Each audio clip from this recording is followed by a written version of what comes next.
ជំរាបសួរបងប្អូនថតស្រែស្រូវឲ្យបងប្អូនមើលនេះខេត្តបាត់ដំបងបងប្អូននេះឃុំស្នឹងស្រុកបន្ទាន់ស្រូវដីខ្សាច់បងប្អូននេះដីខាងដីខ្សាច់ឃុំស្នឹងយើងណាដីខ្ញុំផ្ទាល់តែធ្វើក៏អូបល្អដែរបងប្អូនណាំនេះតែស្រូវនេះ2ខែបានដាក់ទឹកទេបងប្អូនព្រោះមករៀងនឹង2ខែបានដាក់ទឹកនេះទេភាពស្រុកស្រែមិនប៉ុណ្ណេះបងប្អូនអើយខៀវបឹក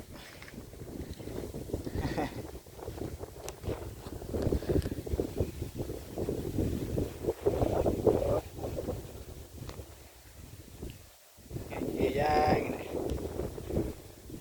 មើលអត់ភ្លៀងបងប្អូនមើលទៅខែ8ហើយភ្លៀងរ៉េរ៉ក់ភ្លៀងអត់មានទឹកមកហើយតើបូមដាក់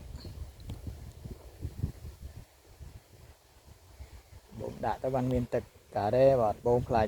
ស្កកស្រូវតែតិចទៀតភ្លៀងហ្នឹងតែមេឃរងថ្ងៃនេះទៅខ្យល់ហ៊ឺឡើយអត់ភ្លៀង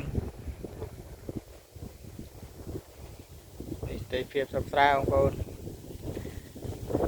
ខាងនោះទៀតមកគេធ្វើដួលស្រូវដួលយើងស្រូវភាសានេះខ្ញុំធ្វើស្រូវប្រាំង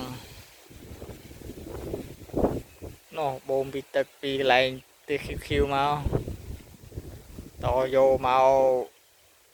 4ដើមមួយដើម50ម៉ែត្រ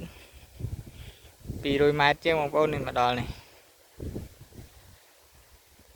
មកដល់ជាដើមឈើ200ម៉ែត្រជាងអបឡាយនៅខាងនោះខ្នល់ខ្ញុំបូមឆ្លងខ្នល់កស៊ូនេះបើកវាផ្ទេចូលទៅស្រែមួយទៀត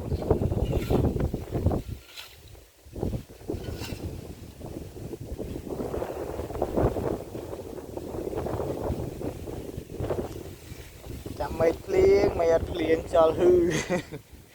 ដល់ក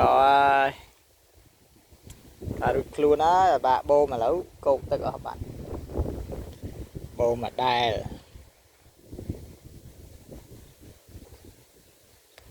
ចំសុទ្ធរៀងឡើងថ្លៃទៀតឥឡូវ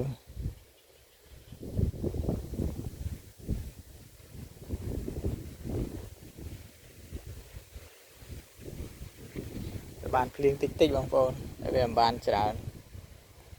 ភ្លៀងតិចតក់តែស្រូវល្អដែរហ្នឹងតែអស់ទឹកលេងនេះកោកស្ពឹមនៅខាងខ្ញុំស្រូវលបាក់ប៉ុណ្ណឹងអាចបានមហាត់4ធុងជាងខ្ញុំធ្វើស្រូវប្រាំងក៏អូបងប្អូនតែស្រូវនេះទាំងព្រោះមកភ្លៀងរ៉េរ៉ក់ដល់ពេលរៀងដាច់2ខែបានដាក់ទឹកហើយក៏អូបស្រូវយើង3ខែ20ថ្ងៃបានច្រូតដល់ពេលយើងដាច់ទឹក2ខែអន់រៀងខ្លាំងដែរឥឡូវរៀងក្រហមឥឡូវដាក់ជីដាក់អីទៅរៀងក្រន់វិញហ៎បងប្អូនតែនេះចាប់ដើមចេញមួយឯណាមេអញ្ចឹងចេញមួយនឹងបានតម្លៃប៉ុន្មានទេឆ្នាំនេះបងប្អូន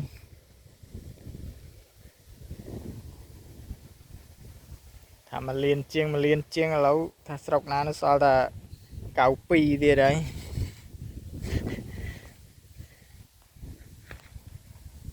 ជ្រាបលាបងប្អូនវីដេអូខ្ញុំមានប៉ុណ្ណេះបងប្អូនខុសត្រូវអីជាស្រ័យបងប្អូន